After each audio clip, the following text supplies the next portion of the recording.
मौसम विज्ञान विभाग ने जून से सितंबर के बीच मानसून सीजन में लॉन्ग पीरियड एवरेज के मुकाबले 105% बारिश की संभावना जताई है।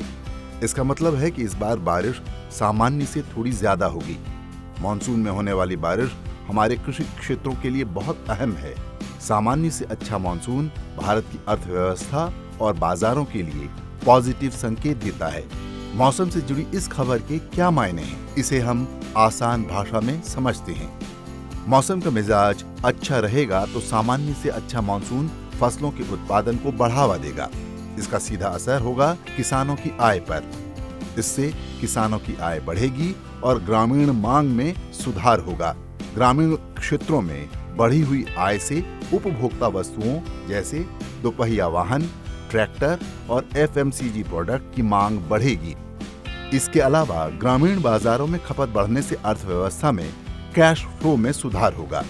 अच्छा मानसून जलाशयों के जल स्तर को बढ़ाएगा, जिससे सिंचाई में सुधार होगा।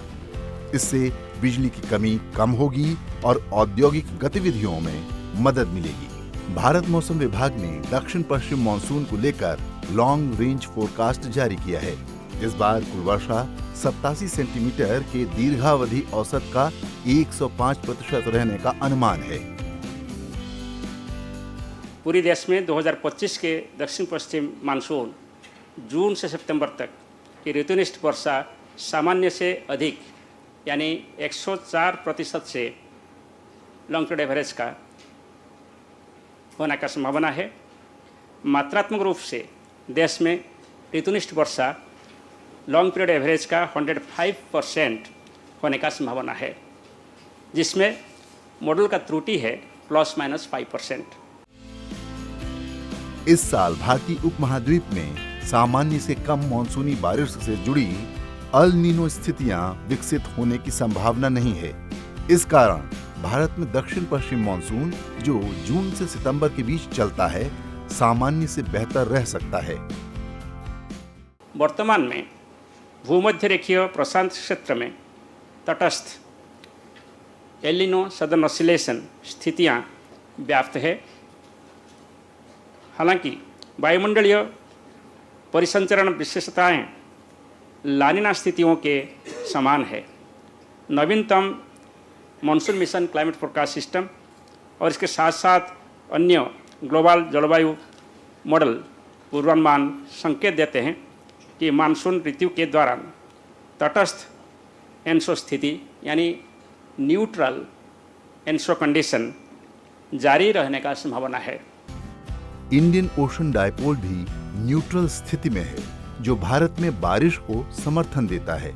साथ ही यूरेशिया में बर्फ की परत सामान्य से कम रही है, जो सामान्य या बेहतर मानसून का संकेत देती है। वर्तमान में हिंद महासागर पर तटस्थ हिंद महासागर द्विध्रुव यानी neutral Indian ocean dipole condition जारी है और नवीनतम जलवायु मॉडल पूर्वानुमान संकेत देते हैं कि दक्षिण पश्चिमी मानसून ऋतु के दौरान तटस्थ आईओडी यानी neutral Indian ocean dipole condition जारी रहने का संभावना है। पिछले 3 महीनों में उत्तरी गोलार्ध और यूरेशिया के बर्फ की चादर सामान्य से नीचे हैं। यानी आप दिसंबर से फरवरी इवन मार्च देखेंगे, जो यूरेशियन स्नो कवर है वो कम है और इसके साथ साथ पूरी एशिया का जो स्नो कवर आप देखेंगे इंक्लूडिंग हिमालयन स्नो कवर, वो भी सामान्य से नीचे है। उत्तरी गोलार्ध के साथ साथ यूरेशिया में सर्दियों और बसंत में बर्फ की चादर के विस्तार का तत्पश्चात होने वाले भारतीय ग्रीष्मकालीन मानसून वर्षा के साथ एक सामान्य विपरीत संबंध है, यानी अपोजिट रिलेशनशिप है। स्नो कवर ज़्यादा होता है तो मानसून रेनफॉल कम होता है, स्नो कवर कम होता है तो मानसून रेनफॉल ज़्यादा होता है। मौसम विभाग के अनुसार देश के अधिकांश हिस्सों में सामान्य से अधिक बारिश की संभावना है, लेकिन कुछ राज्यों में सामान्य से कम वर्षा भी हो सकती है, जिसमें बिहार, तमिलनाडु और पूर्वोत्तर भारत के कुछ हिस्से शामिल हो सकते हैं। इन इलाकों में मानसून सामान्य से कमजोर रह सकता है। Which area will be more as well as which area will be less? That means spatial distribution. If you talk about most of the places, it is in general it is above normal, except Ladakh, Northeast, and Tamil Nadu. So these are the except these three regions. All other regions will be normal and above normal rainfall. Bharat में 90% से कम monsoon बारिश को असामान्य, 90% से 95% तक सामान्य से कम, 96% से 104% तक की बारिश को सामान्य और 105% या उससे ज्यादा की बारिश को सामान्य से अधिक की कैटेगरी में रखा जाता है। भारत में मानसून आमतौर पर 1 जून के आसपास केरल में पहुंचता है और मध्य सितंबर में वापस हो जाता है।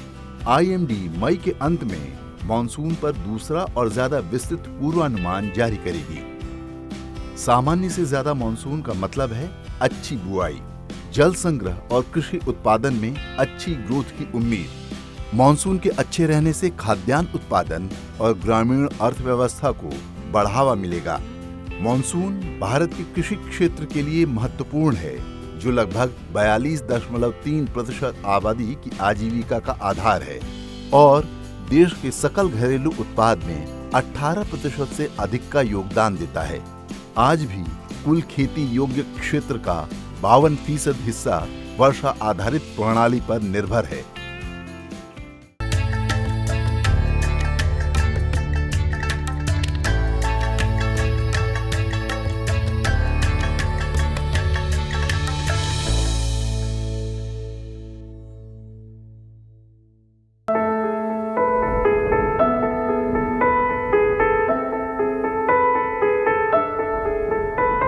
जब भी आसमान में बादल घुमड़ने लगते हैं तो हम ये मान लेते हैं कि मानसून ने दस्तक दे दी है, लेकिन सूने आसमान में बादल ऐसे ही नहीं बनते और महीने 2 महीने तक बारिश का मौसम यूं ही नहीं कहलाता।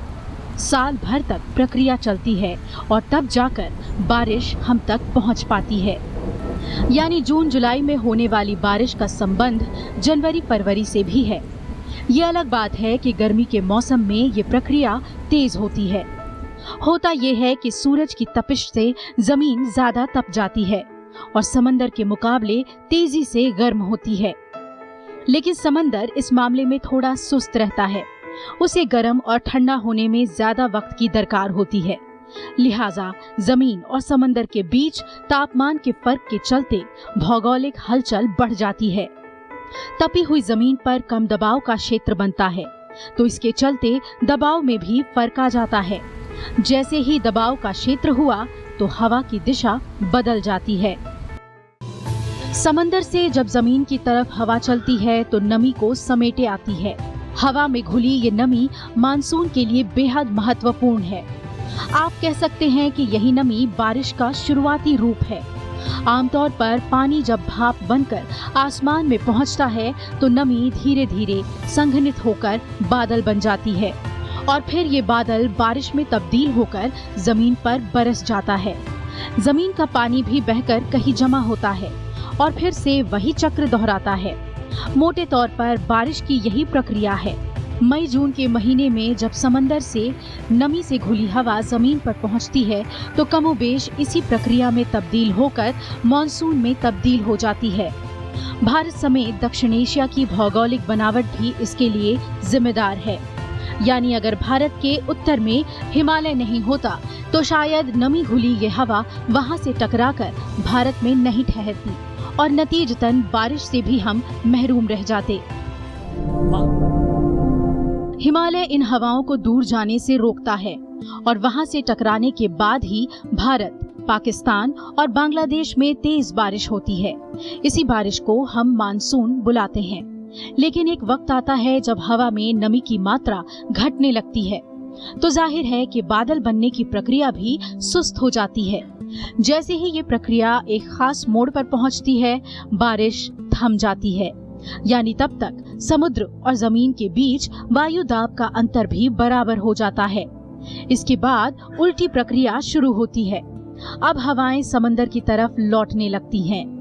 इस दौरान तमिलनाडु समेत देश के कई हिस्सों से ये लौटती हुई हवाएं अपने साथ बारिश लाती है। हिमालय से टकराकर जब ये तमिलनाडु के तट पर पहुंचती है तो इस दौरान इन हवाओं को बंगाल की खाड़ी से गुजरना पड़ता है।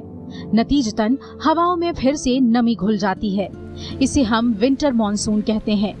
मानसून को लेकर अब तक कई सिद्धांत पेश हुए, लेकिन तापमान और दबाव के अंतर को लेकर एक व्यापक सहमति बनी हुई है। मानसून मोटे तौर पर दक्षिण एशिया की परिघटना है, लेकिन दुनिया के कई हिस्सों की बनावट दक्षिण एशिया से मिलती जुलती है। लिहाजा गर्मी के बाद वहां भी तेज बारिश देखने को मिलती है।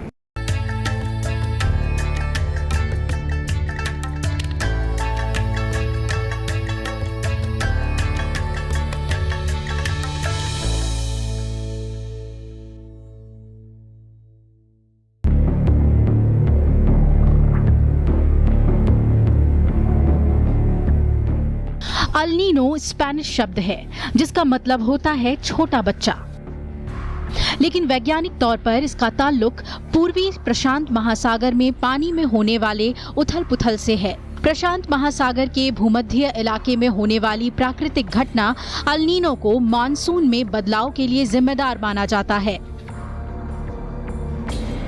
अल नीनो की वजह से समुद्र के सतह का तापमान औसत से 5 डिग्री तक बढ़ जाता है। ऐसे में गर्म पानी समुद्र की सतह पर ही रह जाता है और नीचे के ठंडे पानी के ऊपर आने की प्रक्रिया रुक जाती है, जिसका असर दुनिया भर के मौसम के अलावा समुद्री जीवों पर भी पड़ता है।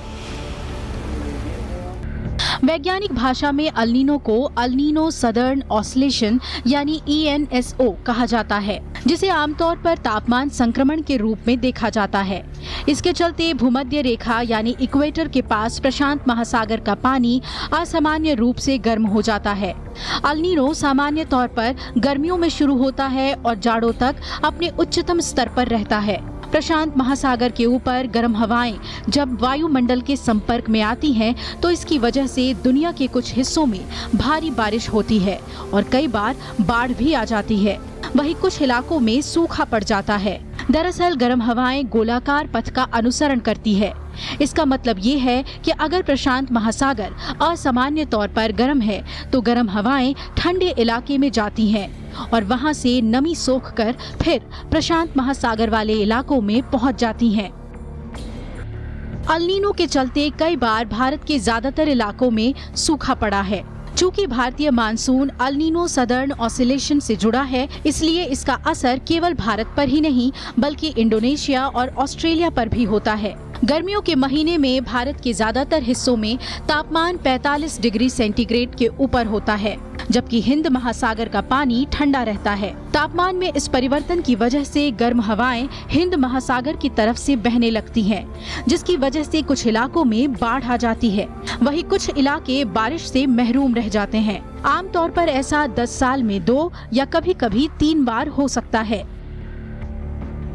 1960 में पहली बार अल नीनो के असर को व्यापक रूप में समझने की कोशिश हुई। तब पता चला कि इसका असर सिर्फ पेरू के तटीय इलाके पर नहीं बल्कि हिंद महासागर की मानसूनी हवाओं पर भी पड़ता है। प्रशांत क्षेत्र में बाढ़ लाने वाली भारी बारिश से लेकर ऑस्ट्रेलिया में पड़ने वाले सूखे की वजह अल नीनो है। कई मौसम विज्ञानी इसे अल वेजो या कोल्ड इवेंट भी कहते हैं।